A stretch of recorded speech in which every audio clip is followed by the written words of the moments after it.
আমার নিবেদন একটি সামাজিক কবিতা। কবি শুভ দাশগুপ্ত ঠিক পুজোর সময়ের মধ্যবর্তী একটা ঘটনাকে কেন্দ্র করে তিনি একটি পরিবারের চিত্র এই কবিতার মধ্যে দিয়ে তুলে ধরেছেন। একটি পরিবারে 4 ভাই 1 বোন এবং তাদের অসুস্থ মা। 4 ভাইয়ের মধ্যে 3 ভাই। 3 ভাইয়ের মধ্যে বড় ভাইয়ের কথা যদিও জানা যায় না, তবে বাকি 2 ভাই এবং 1 বোন প্রত্যেকে বিয়ে হয়ে যাওয়ার পরে তারা নিজ নিজ জায়গায় সুপ্রতিষ্ঠিত, স্বচ্ছন্দভাবে তারা জীবনযাপন অতিবাহিত করছে। ছোট ভাই যার নাম ভম্বল, সে তার মাকে নিয়ে কোনো রকমে টিউশনি পড়িয়ে সংসার অতিবাহিত করে চলেছে। হঠাৎ মা অসুস্থ হয়ে যাওয়ায় সে বড় 2 ভাই এবং বোনের কাছে আর্থিক সহযোগিতা প্রার্থনা করে, কিন্তু তারা সকলেই ফিরিয়ে দেয়। অবশেষে সেই মা চরমভাবে অসুস্থ হয়ে মৃত্যুর কোলে ঢলে পড়ে এবং মারা যায়। ঠিক এরকম একটি ঘটনার উপর নির্ধারিত আমার নিবেদন কবি শুভ দাশগুপ্তের লেখা একটি আধুনিক সামাজিক কবিতা সমাধান। আমাদের রোজকার জীবনে একটা মহা সমস্যা দেখা দিয়েছে। আজকাল অবশ্য সব কিছুকেই আমরা মহা আখ্যা দিতে অভ্যস্ত হয়েছি। মহা লেবুওয়ালা সাবান, মহা তাজগিওয়ালা শ্যাম্পু, মহা শক্তিধর ডিটারজেন্ট, এইরকম সবই এখন মহা। আমাদের রোজকার জীবনে যে সমস্যাটা মাথা চাড়া দিয়েছে সেটাও ওরকম মহাই। সমস্যায় পড়লে সবাই যা করে, আমিও তাই করলাম। সমস্যাটা সকলকে জানানোর জন্য মনে মনে ছটফট করতে লাগলাম। প্রথমে সেজদাকে ফোন করলাম। সল্টলেকের সেজদার মস্ত বাড়ি, রান্নাঘরে বাথরুমে সাদা মার্বেল, ছাদে মহার্ঘ বাগান। সেজদা বাড়ি ছিল না। বৌদি ফোন ধরল।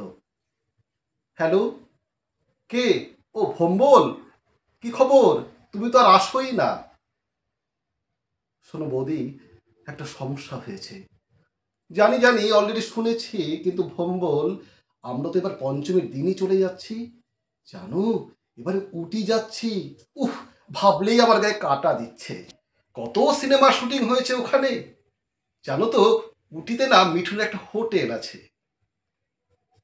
ফোন ছেড়ে দিলাম। মেজদাকে ফোন করলাম।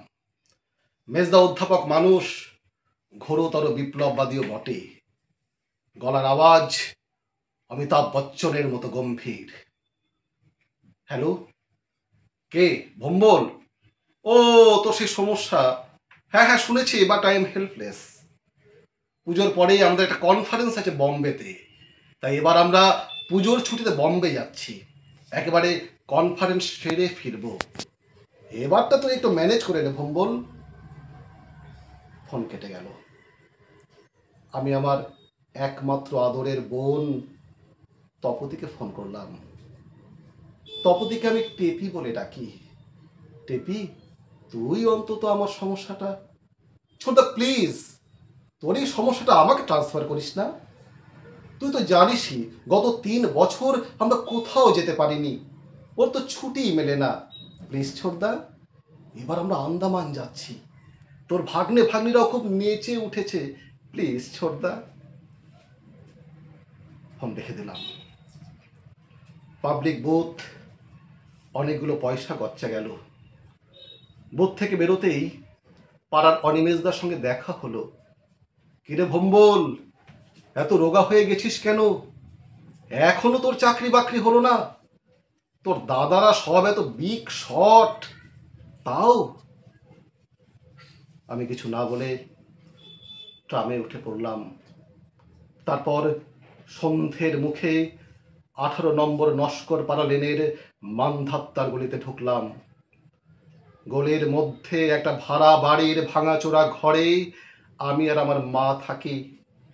আমার মা, আমার মেজদা সেজদা তপতি সবার মা। মা অসুস্থ, মার অনেক বয়স হয়েছে, তার উপর রোগে ভুগে ভুগে খিটখিটে অধৈর্য। কিছু একটা ব্যবস্থা হলো ভম্বল? মা বিছানা থেকে জিজ্ঞেস করলো। আমি হঠাৎই রেগে গেলাম, কেন কে জানে। রেগে গলা চড়িয়ে বলতে লাগলাম, না, ব্যবস্থা হলো না, হবেও না কোনো দিন। পুজোর ছুটিতেই সারা পশ্চিম বাংলার লোক বেড়াতে যাচ্ছে, তোমার হাওয়া বদল করা হবে না। তোমার ছেলেরা যে যার বউ বাচ্চা নিয়ে ভারত ভ্রমণে যাচ্ছে, তাদের সবার বাড়িতে তালা।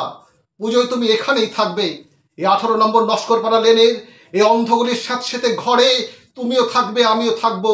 আমি রান্না করব, তুমি খাবে, তুমি বক বক করে বিলাপ করবে, আমি শুনবো। কলকাতা শুদ্ধ লোক পুজোয় ঠাকুর দেখতে বেরোবে, আর আমি আমার টিউশনির টাকায় তোমার ওষুধের জন্য মেডিকেল স্টোরে লাইন দেব। আর ষষ্ঠী, সপ্তমী, অষ্টমী, নবমী সব কেটে যাবে। বলতে বলতে খেয়াল ছিল না, হঠাৎই দেখলাম আমার খিটখিটে বুড়ি মা অঝরে কাঁদছে। মা, কি হলো মা? মা কোনো উত্তর না দিয়ে আমার দিকে সেই দৃষ্টিতে তাকালো, জল্লাদের খাড়ার দিকে যেরকম আর্ত চোখে তাকায় বলির পশু। তারপর দুদিন মার কোনো কথা বলেনি। কাল ভোরে আমার মা মারা গেলেন। আমি এখন একা। পুজো আসছে, বাতাসে শিউলির সুবাস। দাদারা বোনেরা সবাই ভারতবর্ষের নামি দামি মন্দিরে ভক্তি ভরে পুজো দিচ্ছে, প্রণাম করছে। আমি মার শূন্য খাটে একা বসে আছি।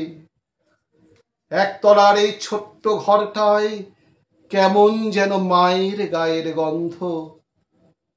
পুজো আসছে, মা এই 18 নম্বর নস্করপাড়া ছেড়ে একটু হাওয়া বদলে যেতে চেয়েছিল।